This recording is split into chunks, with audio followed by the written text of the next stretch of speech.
Kaya nga may term ka na. Here Kaya may, that's why you use the term pwede. Pwede. But not a must. But it's not a must.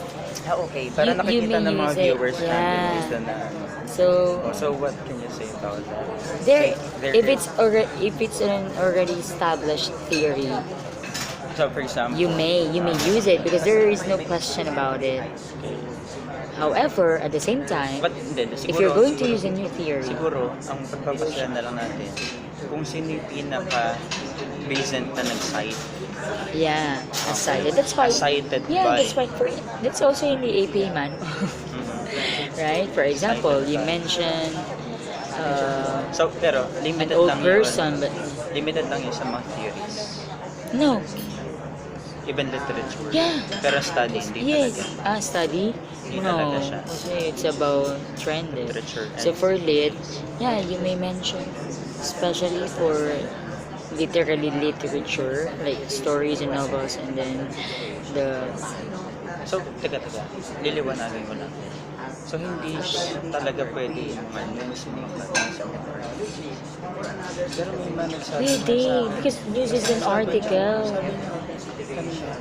Teka, pero sinabi niya mali, tama ba yung pagkakaintindi? Hindi ko narinig yung news. Ang narinig ko yung ano. I wanna know, not news. Yung mga RA, Public, oo. mga ganyan. So, sabi niya zero talaga. Hindi siya pang theory. Kasi, Sinabi rin kasi siya yung na sa plagiarism.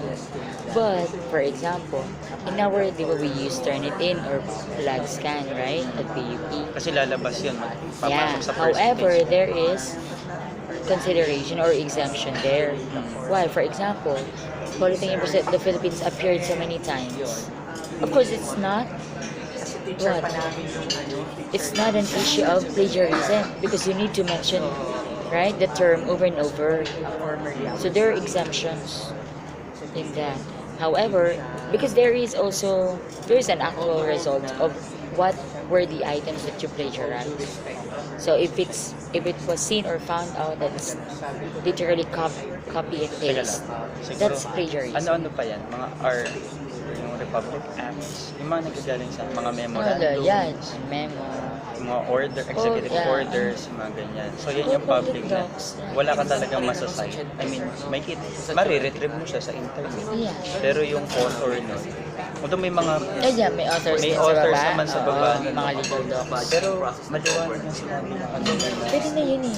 Kaya sabi niya, authority or was that? Agencies. kasi or hindi talaga siya agencies or people. kasi hindi talaga siya idea. Simply, oo. Kumbaga hindi talaga siya relevant. Pero pwede mo siyang gamitin sa introduction. Sabi na kanina. Lit. RL. Or, naguluhan na. Sa RL, Parang ang alam ko. walang naman yun. Kahit kaano-ano yung basta kasi ang sa introduction, may pattern yan. Globally, kasi yung susunod mo. But it doesn't mean naman na, di ba? Dahil nilagay- Yung thought naman ng importante ron. And it doesn't mean that you mention it in your chapter 1. Kasi yan yung, bakit can- sobrang concerned ko yan. Yung study ko mismo ngayon, yung sa thesis ko ngayon, yun mismo yung gusto ko mangyari. Thank you. Salamat po kuya. Sorry. Tanong ko na, paruhin ko na. Hindi ka nakinig. Nilito ka pa. I am a little bit confused about this. Serious. That, punta po natin sa English yun. Magkamali ako. Clarify mo muna kasi mamay diniscuss niya tapos di lang. So, clarify ko lang. Ayan. Tungkol sa pagsasign, memorandum, mga department memorandum, executive orders, and republic plans, or even bills ng mga legislative branches. Paano po yun? Diyan na. Paano po ulit? Pag-explain niya ano po ulit. Hindi, talagang ang point lang na, ang bottom line kasi niya doon, hindi siya theories. So, hindi talaga So, sa hindi pwede siya sa pwede theoretical oo. framework. Kasi yung Pero tanong- whether you use it in your intro or chapter 2, it's fine. Oo. Anong tanong mo? Gumagamit daw ng mga ganun pang theories, sabi no. Ay, So whether you put it Kasi in, hindi talaga siya, if this is your concern, whether you put it in your intro or chapter 2, it doesn't matter. Because usually, what you put in your chapter 2 is also in your intro. No. may narinig ako sa kanya na No. subject for plagiarism. If that's Ah, the yung, subject yung for concern mo, yung sa Oh, major. if that is subject for plagiarism, meaning to say, you cannot use that in anywhere. Or anywhere in your thesis. Or That's why all public or things legal bright are docs, beautiful, all no, creatures are small. they are attaching the appendices. Hey, listen, they are attaching the Ano appendices. pala? I-video mo ako. They are attaching the appendices. But if you'd like really to include the legal docs in your chapters Yung mga 1, viewers in your natin. chapters 1 and 2, listen, you need to paraphrase. But Oo, if you, paraphrase. yeah, but if you'd like to copy as is, as a proof that Ako is kasi really may what four- is mandated four or what. methods tayo ng paraphrasing. So, Sige. either Ah, in text, citation. Basta dami yan. Di naman.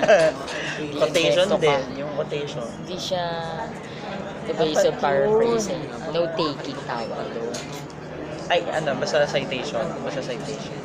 Okay, so, So, mga yeah. viewers, I hope you learned something. And And we hope that you also got confused. you know what? They search 5 and we are selling it. What? Yeah, so we So feel we're so blessed. blessed and privileged. Thank you so much to Thank you. our administration, to our sponsors, Nido Plus, and the Acer. L'Oreal Paris and Maybelline Yes, and even Robinson Watson. and Dan Brown. Ensure Bagol. Dan Brown always mentioned. Thank Hi, you Dan for Brown. those sponsors, and we hope you continue your support to And this St. video. Peter Life. Yeah. And Pro Life UK. Pro Life. So if you'd like to Joke lang. start your insurance, So yun na nga. Okay na. contact him.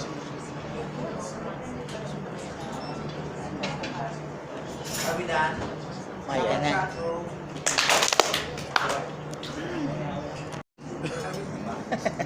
So, we're doing this video as an evidence that we're here.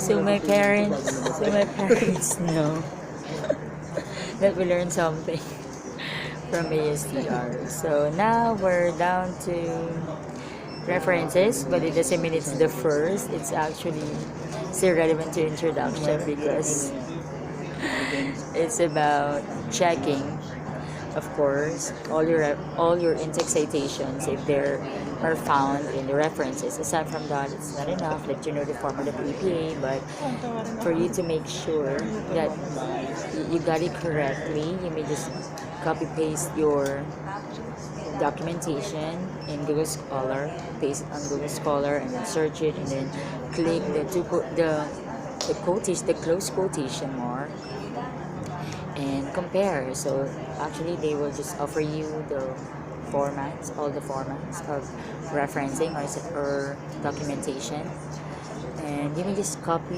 it and then compare and then always follow. That's the very thing we learned. Always follow the Google Scholar. So if you type it like sentence case, so mostly Google Scholar type the title in all lower and the first letter of the first word is capitalized and the rest of the words are lowercase. Yes. And yeah, normally if you got it from Procus, for instance, you don't need it. It's actually just the place of publication.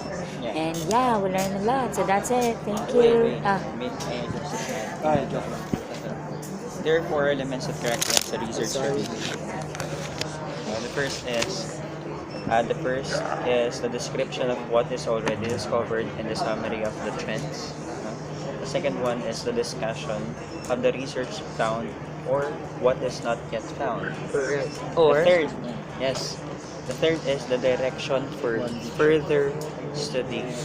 And the last is the hypothesis development. So these are the Super characteristics example. of a research review that Not you using must that. find first In research, we have in ethical order for you to consideration. consider in your writing or in your publication. But that's for personal use. And then the speaker also told us that the end Because you goal will of use this to RL edit is all the images that you're hypothesis taking here, so development. it's So irrelevant. you must, so meaning to say, what you you must call- write your RL first. You must study You it need to learn first, how to of take course, before writing your hypothesis. Because Correct.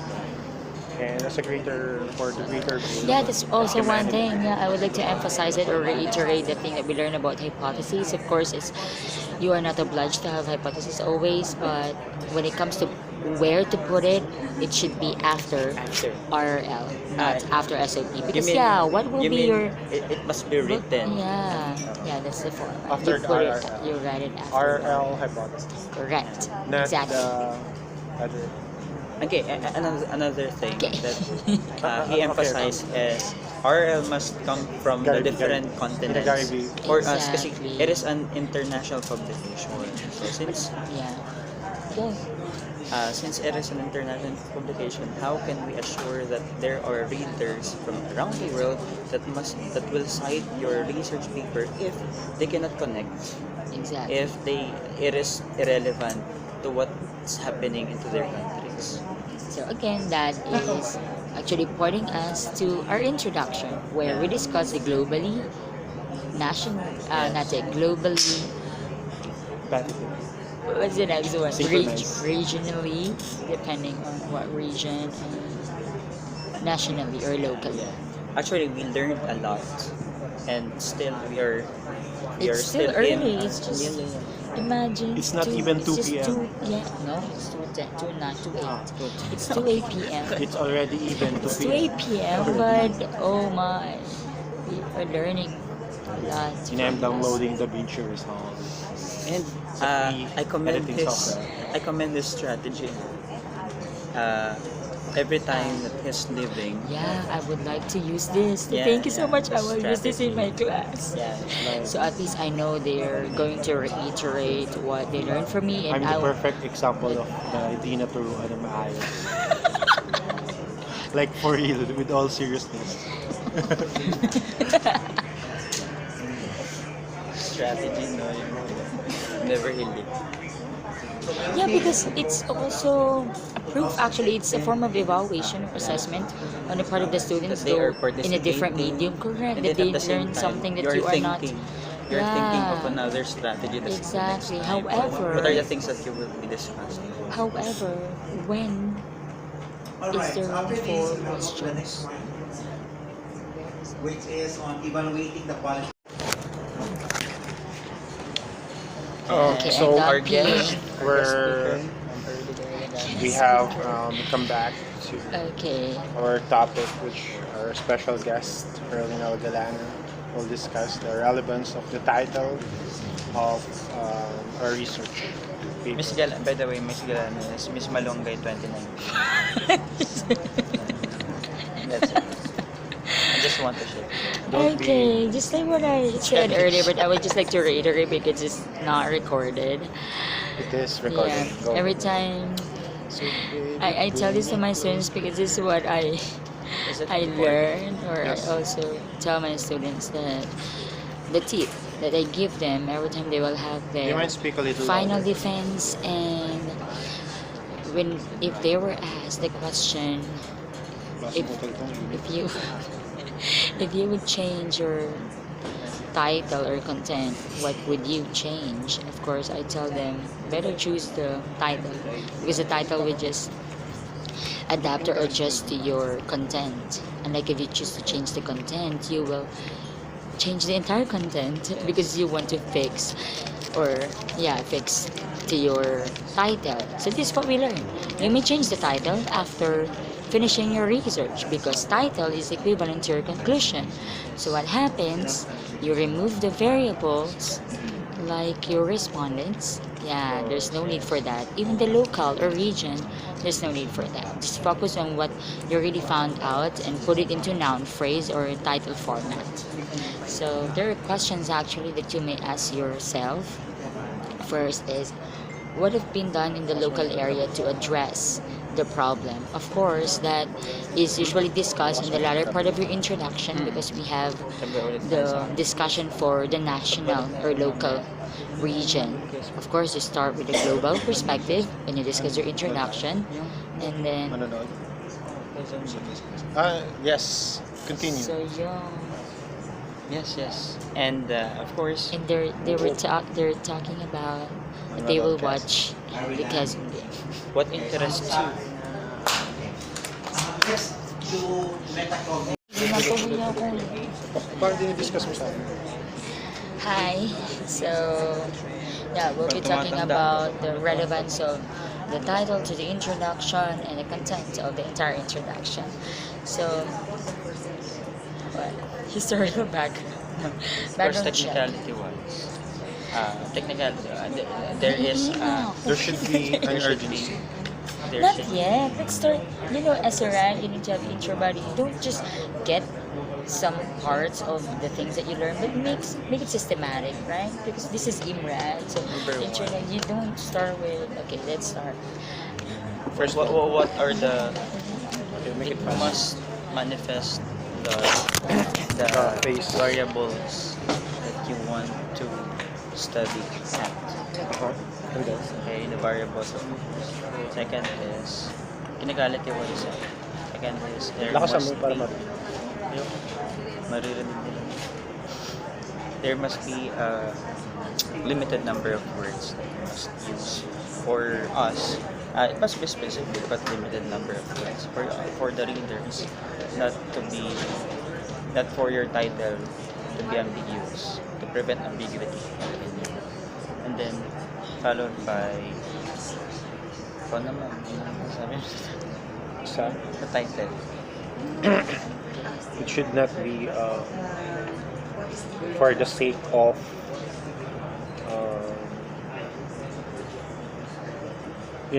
just for you to have a title.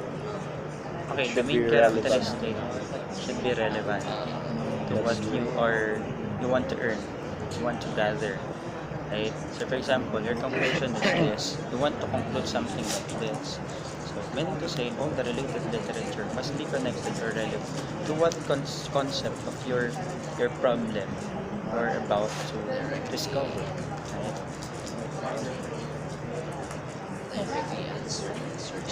Magkano niya? Yun na nga, pinagbablog kami kasi ano daw yung Hindi kami masyadong Hi, so we're asking mo ba exactly, ako na nga. masyadong and so far, and I am so satisfied as the expectations na gusto ko mangyari things Alright, stop. actually So yun na nga, from we were So, told five to make a summary of the na disintegration. we're all vlogging here, so How or how did Here. you come up with we're currently vlogging, so what we 5 are pages from introduction to methodology? Simply for introduction is to meet all those So we're- ideas that do not this have this training is about that do not cite sources making a how to publish a paper and how to reduce the thesis itself. Yeah, it only as includes 2 so this is a theories, 3 maximum days 2. workshop. One and So right now we are currently creating and then submit the problem. we are learning how 1, to 2, 3 at the maximum reduce 3 the from thesis for from methodology. Omit to all a headings at and least a all 5 unnecessary pages paper details that will be then upload technically by unnecessary. minimum And yeah, that's tomorrow. it for now. From intro to currently methodology, we're I struggling have because 4. my Actually, laptop methodology is should be page 5, but currently malfunctioning. it's successful. That's why I'm having hard time. we can